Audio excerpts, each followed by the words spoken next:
না, এরা কখনো ইমাম হোসেনের ভালোবাসার মানুষ হতে পারে না। বলুন আল্লাহু আকবার। সত্য কথা বলতে বলতে ভয় আছে নাই? তাহলে বোঝা গেল যারা লাঠি খেলবে, যারা তলোয়ার নিয়ে খেলবে, যারা ঢোল বাজাবে, কখনো ইমাম হোসেনের আশিক হতে পারবে না।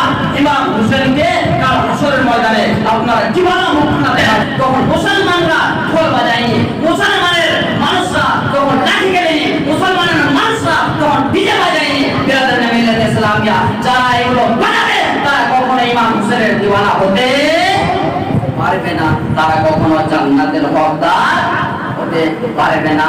তাহলে ইমাম হোসেনের যদি দিওয়ানা হন, তাহলে বিরাদার মিল্লাত ইসলামিয়া তিনার জন্য ফাতিহা করুন, তিনার জন্য রোজা রাখুন, তিনার জন্য আফসোস করুন।